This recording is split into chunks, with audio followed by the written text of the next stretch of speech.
দুই মুরব্বীর সাথে কথোপকথন হচ্ছে। এমত অবস্থায় দূর থেকে একটা যুবক, একটা কিশোর, ধরেন 12 থেকে 15 বছর বয়স, সে লক্ষ্য করছে মুরব্বীর বন্ধু জিজ্ঞেস করতেছে, দোস্ত তোর দুইয়ের খবর কি? বলে যে কাছাকাছি। বলল যে ভাই দোস্ত তোর আর দুইয়ের খবর কি? বলে যে জোরে জোরে। তখন বলল যে আর দুইয়ের খবর কি? তা বলল যে 3। লোকটা চলে গেল।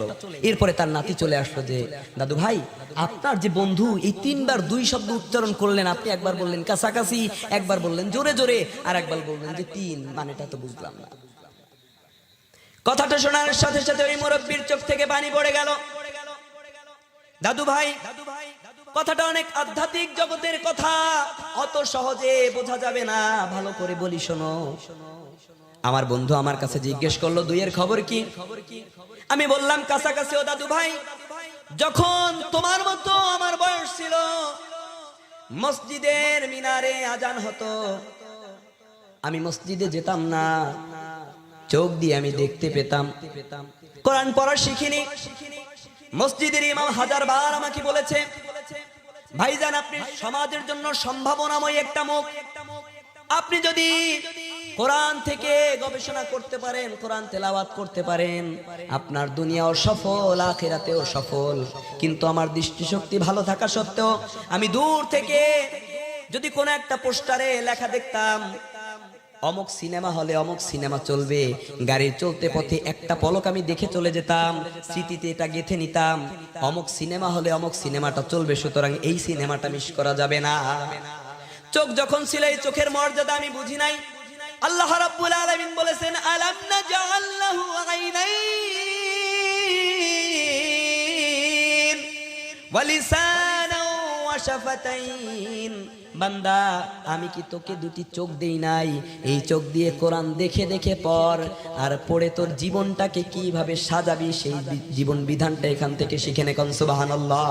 চোখটা কে দিলেন? আলাম নাজআল লাহু আইনাইন। নাতি রব বলেছেন এই কথা, এখন বুঝি। চোখ থাকতে চোখের মর্যাদাটা দেই নাই, কোরআন পড়া শিখি নাই। 1000 পাওয়ারের চশমা যদি এখন চোখে লাগাই, তারপরেও কোরআনটা আরো কাছে নিতে হয়। কাছাকাছি চলে এসেছে আমার দৃষ্টিশক্তি, নাতি আমি চোখে দেখি না।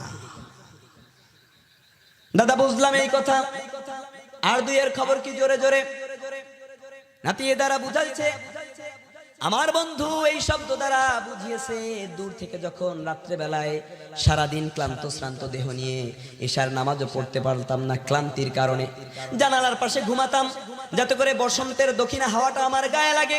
কিন্তু হঠাৎ করে বসন্তের সময়ে যাত্রাপালার আওয়াজ আসতো, বাংলার মাটি শীতল পাটি, মাত্র 10 টাকা টিকিট। এই টিকিটের কথা শুনে মাত্র 10 টাকাই তো খরচ হবে।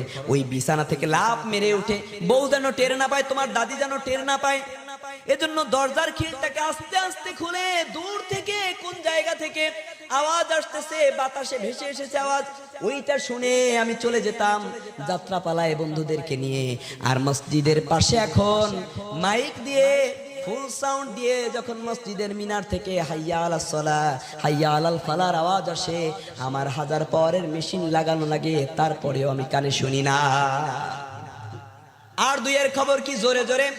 ওনাতে 1000 মাইল পথ আমি হেঁটে হেঁটে বন্ধুদের সাথে আড্ডা দিতাম, বিভিন্ন মতাদর্শের নেতার মিছিলে আমি যেতাম। কিন্তু আল্লাহর নবীর আদর্শ জমিনে প্রচার করার জন্য আমার পাটাকে আমি ব্যবহার করি নাই। এখন আর এই 2 পায়ে আমি চলতে পারি না, 2টা পায়ের সাথে আমার আর একটা সঙ্গীর প্রয়োজন হয়, সেটা হচ্ছে একটা লাঠি। এজন্যই শেষেও জিজ্ঞেস করলো, দোস্ত তোর 2-এর খবর কি? আমি বললাম 3, তার মানে হলেই আমার 2টা পায়ের সাথে আর একটা লাঠি আমার জুড়ে গেছে ভাই।